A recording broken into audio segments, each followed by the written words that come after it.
प्रिय मित्रों, संत रविदास जी कहते हैं कि समय स्वयं कोई बुरा या अच्छा नहीं होता, बल्कि मनुष्य की सोच और कर्म ही समय को उसका रूप देते हैं। समय किसी का गुलाम नहीं होता, परंतु जो मनुष्य अपने मन, इंद्रियों और कर्मों पर नियंत्रण पा लेता है, वह समय को भी अपने अनुसार ढाल सकता है। मित्रों, संत रविदास कहते हैं, काल के चक्र में जो फंसे वह दुख से न उबरे। जो मन जीते, काल को जीते, वही सच्चा वीर कहाए। अर्थात जो अपने मन को जीत लेता है, वही समय को भी वश में कर सकता है। संत रविदास के अनुसार अनुशासन, संयम और प्रभु भक्ति से मनुष्य समय का सदुपयोग करता है और तब समय उसकी सफलता का मार्ग बन जाता है। संत रविदास यह भी कहते हैं कि समय की कद्र करना ठीक उसी प्रकार है जैसे जीवन का आदर करना। आलस्य, क्रोध, मोह और विलासिता से समय नष्ट होता है, परंतु सेवा, साधना और सत्कर्म से समय साक्षात भगवान का वरदान बन जाता है। समय को साध ले तो जीवन सुधर जाए, वरना पछताने से कुछ हाथ न आए। मित्रों, बहुत समय पहले एक समय था जब संत रविदास का तेज चारों दिशाओं में फैल रहा था। मित्रों, उनकी वाणी में सत्य की गहराई थी और उनके शब्दों में वह शक्ति थी जो राजा और रंक दोनों को एक समान झुका देती थी। एक दिन काशी के राजदरबार में संत रविदास को आमंत्रित किया गया। महाराजा पृथ्वीराज, उनकी महारानी चंद्रलेखा और समस्त राजसभा एक गंभीर प्रश्न से व्याकुल थी, क्या समय के आगे भगवान भी हार जाते हैं? राजा ने विनम्रता से संत रविदास से पूछा, गुरुदेव, क्या ऐसा संभव है कि काल यानी समय इतना बलशाली हो जाए कि स्वयं ईश्वर को भी झुकना पड़े? संत रविदास ने अपनी शांत, गंभीर मुस्कान के साथ राजा की ओर देखा और कहा, हे राजन, आज मैं समय की महिमा और भक्ति के रहस्य को एक कथा के माध्यम से इस सभा को समझाना चाहता हूं। प्रिय मित्रों, सभी की निगाहें संत पर टिक गईं। दरबार में सन्नाटा छा गया, केवल गंगा की लहरों की हल्की हल्की आवाज सुनाई दे रही थी। संत रविदास ने अपनी मधुर वाणी में कथा शुरू की और कहा, हे राजन, सतयुग का समय था। उस युग में जब धर्म चारों चरणों पर खड़ा था, एक नगर था, वैभवपुर। यह नगर अपनी समृद्धि, शांति और धर्मपरायणता के लिए विख्यात था। वहां के राजा बलवीर एक आदर्श शासक थे। वे शिव भक्त थे, न्यायप्रिय थे और प्रजा को अपने बच्चों की तरह प्यार करते थे।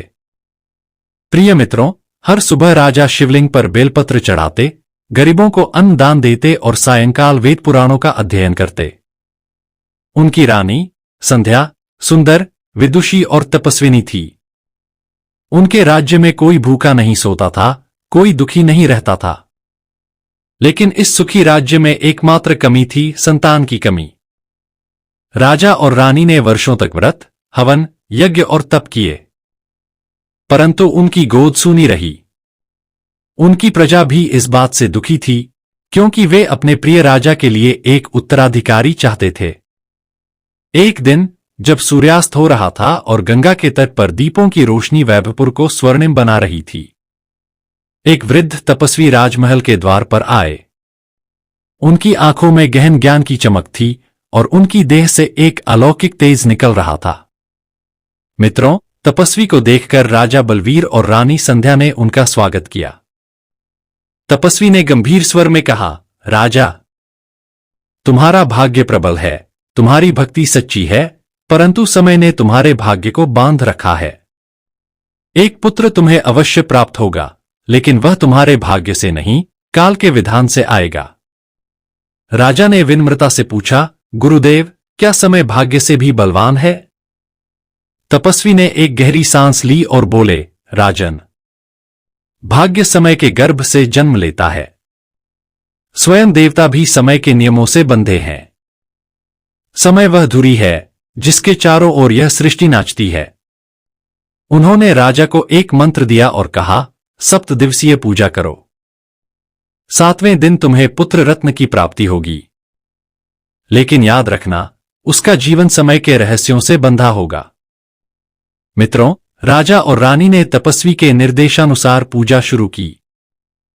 7 दिन तक महल में मंत्रोच्चार, हवन और भक्ति का वातावरण रहा। 7वें दिन जब पूजा पूरी हुई, रानी संध्या को गर्भ की सूचना मिली। पूरे वैभवपुर में उत्सव का माहौल छा गया। समय आने पर रानी ने एक सुंदर, तेजस्वी पुत्र को जन्म दिया। उसका नाम रखा गया योगवीर। राजकुमार योगवीर का जन्म वैभवपुर के लिए एक वरदान था। वह बचपन से ही असाधारण था। उसकी आंखों में एक अनोखी चमक थी और उसका चेहरा भगवान विष्णु की तरह शांत और तेजस्वी था। प्रिय मित्रों, राजकुमार तीरकमान में निपुण था, वेदों में पारंगत था और चरित्र में उत्तम था। लेकिन उसके जन्म के समय एक विचित्र घटना घटी थी। महल में कालचक्र की एक रहस्यमयी ध्वनि सुनाई दी थी, मानो समय स्वयं इस बालक के जन्म की घोषणा कर रहा हो। जब योगवीर 16 वर्ष का हुआ, उसे एक रात स्वप्न में एक दिव्य आवाज सुनाई दी। मित्रों, आवाज ने कहा, हे राजकुमार योगवीर, तू समय से बंधा है। तेरा जीवन एक रहस्य है और एक दिन तू स्वयं काल को चुनौती देगा। यह स्वप्न राजकुमार योगवीर के मन में गहरे उतर गया। उसने यह बात किसी से नहीं कही, लेकिन उसके मन में एक प्रश्न बार बार उठने लगा, क्या समय इतना शक्तिशाली है कि भगवान भी उसके सामने झुक जाए? एक दिन राजकुमार योगवीर तपस्या के लिए वन में चला गया। वहां उसने कठोर तप किया। कई दिनों तक वह बिना अन्न जल के ध्यान में लीन रहा। उसकी भक्ति और संकल्प को देखकर स्वयं भगवान विष्णु प्रकट हुए। प्रिय मित्रों, भगवान विष्णु के चतुर्भुज रूप को देखकर योगवीर का हृदय प्रेम और भक्ति से भर गया। उसने प्रणाम किया और पूछा, प्रभु, आप सर्वशक्तिमान हैं, क्या आप समय को जीत सकते हैं? विष्णु ने मुस्कुराते हुए कहा, पुत्र, समय वह धुरी है जिस पर यह ब्रह्मांड घूमता है। मैं स्वयं समय के अनुसार अवतार लेता हूं। यह सृष्टि एक लीला है और मैं उसका पात्र हूं। समय मेरे नियमों का हिस्सा है। राजकुमार योगवीर व्याकुल हो उठा। उसने पूछा, तो क्या कोई ऐसा नहीं जो समय से ऊपर हो? भगवान विष्णु ने गहरे स्वर में कहा, केवल एक शक्ति है जो समय को पार कर सकती है, समर्पण और सेवा। जो व्यक्ति पूर्ण समर्पण के साथ जीता है, वह समय के बंधनों से मुक्त होकर परम में विलीन हो जाता है।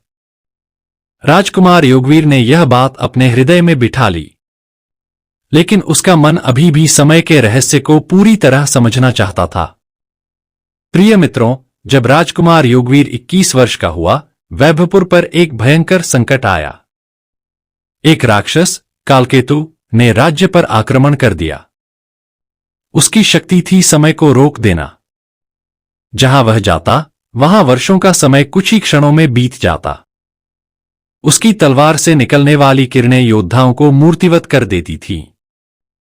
कालकेतु ने वैभवपुर पर हमला किया।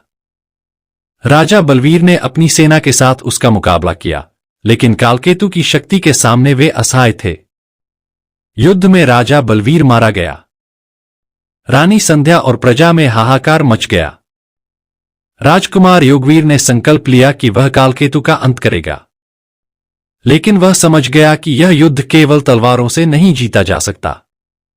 उसे समय के रहस्य को समझना होगा। मित्रों, राजकुमार योगवीर एक महान संत, महाकाल ऋषि, के पास गया। वे समय के रहस्यों के जानकार थे। राजकुमार योगवीर ने उनके चरणों में प्रणाम किया और कहा, गुरुदेव, मुझे समय को जीतने का मार्ग दिखाइए।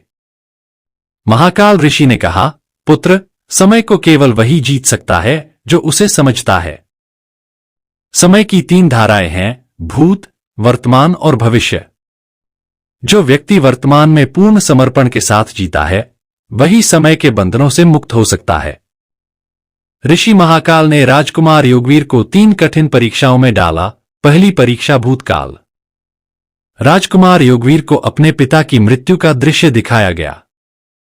वह रोया, उसका हृदय दुख से भर गया, लेकिन उसने बदले की भावना को अपने मन में नहीं आने दिया। उसने कहा, मेरे पिता ने धर्म के लिए जीवन दिया, मैं उनके बलिदान को व्यर्थ नहीं जाने दूंगा। फिर ऋषि महाकाल की दूसरी परीक्षा, वर्तमान काल। उसने राजकुमार योगवीर को नगर की भूखी प्रजा को भोजन कराने का आदेश दिया गया, जबकि वह स्वयं भूखा था। उसने बिना किसी स्वार्थ के प्रजा को भोजन कराया। उसका मन शांत रहा और उसने एक भी क्षण अपनी भूख के बारे में नहीं सोचा। ऋषि महाकाल की तीसरी परीक्षा, भविष्य का भय। महाकाल ऋषि ने राजकुमार योगवीर को एक दृश्य दिखाया जिसमें उसका राज्य नष्ट हो चुका था और वह एक साधारण जीवन जी रहा था। राजकुमार योगवीर ने यह देखकर भी विचलित नहीं हुआ। उसने कहा, यदि यह समय का विधान है तो मैं इसे स्वीकार करता हूं। मेरा धर्म मेरा साथी है। तीनों परीक्षाओं में उत्तीर्ण होने पर महाकाल ऋषि ने कहा, राजकुमार योगवीर, तू अब समय के परे जा चुका है। तेरा संकल्प, तेरा त्याग और तेरा समर्पण, ये वे शक्तियां हैं जो स्वयं भगवान को भी झुका देती हैं। प्रिय मित्रों, इसके राजकुमार योगवीर ने कालकेतु को युद्ध के लिए ललकारा। युद्ध का मैदान तैयार हुआ। कालकेतु ने हंसते हुए कहा, मूर्ख मनुष्य, तू मुझसे नहीं जीत सकता। मेरी तलवार समय है और समय को कोई नहीं हरा सकता। राजकुमार योगवीर ने शांत स्वर में कहा, कालकेतु, मेरी तलवार समर्पण और धर्म है। आज मैं तुझे दिखाऊंगा कि मनुष्य का संकल्प समय से भी बड़ा होता है। युद्ध शुरू हुआ। कालकेतु की तलवार से समय रुक रहा था। योद्धा मूर्तिवत हो रहे थे, लेकिन योगवीर अडिग रहा। उसने अपने मन को वर्तमान में स्थिर किया। उसका हर वार धर्म और समर्पण से प्रेरित था। मित्रों, अंतिम क्षण में जब कालकेतु ने अपनी सबसे शक्तिशाली किरण छोड़ी, समय पूरी तरह रुक गया। चारों ओर सन्नाटा छा गया। लेकिन तभी आकाश से एक दिव्य प्रकाश उतरा। एक स्वर गूंजा, हे राजकुमार योगवीर, तू वह है जो समय के पार पहुंच गया है। तेरा संकल्प, तेरा त्याग, तेरा समर्पण, इन्हीं के सामने मैं भी झुकता हूं। वह स्वर भगवान विष्णु का था। उन्होंने प्रकट होकर कहा, कालकेतु, तू पराजित हुआ। जब मनुष्य धर्म और समर्पण के साथ जीता है, तब समय भी उसके चरण छूता है। कालकेतु की शक्ति नष्ट हो गई। वह राजकुमार योगवीर के सामने परास्त हुआ। वैभवपुर में फिर से शांति स्थापित हुई। संत रविदास ने कथा समाप्त की। राज दरबार में सन्नाटा छाया हुआ था।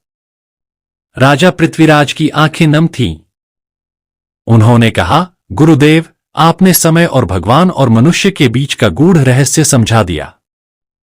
प्रिय मित्रों, संत रविदास ने आगे कहा, राजन, भगवान समय की मर्यादा में रहते हैं, लेकिन जब भक्त निष्काम भाव, सेवा और सत्य में जीता है, तब वह समय से परे चला जाता है। समय से बड़ा है समर्पित मन। भगवान हारते नहीं, लेकिन वे भक्त के प्रेम के आगे झुकते हैं। और भक्त वही है जो वर्तमान में जीता है। दरबार में उपस्थित सभी लोग भाव विभोर हो उठे। उनकी आंखें नम थीं, लेकिन अंतर्मन ज्योतिर्मय था। मित्रों, संत रविदास की यह कथा केवल एक कहानी नहीं थी, बल्कि सभी के लिए एक प्रेरणा थी। यह कथा हमें सिखाती है कि समय कितना भी बलशाली हो, मनुष्य का समर्पण और धर्म उससे भी बड़ा है। भगवान समय के नियमों में बंधे हो सकते हैं, लेकिन भक्त का प्रेम उन्हें भी बांध लेता है। काशी की उस सभा में उस दिन एक नया प्रकाश जन्मा। राजा पृथ्वीराज ने संत रविदास के चरणों में प्रणाम किया और कहा, गुरुदेव, आज से मैं अपने जीवन को वर्तमान में जीने का संकल्प लेता हूं। संत ने मुस्कुराते हुए कहा, यही है सच्ची भक्ति, यही है समय पर विजय। प्रिय मित्रों, वीडियो को लाइक शेयर जरूर करना। धन्यवाद।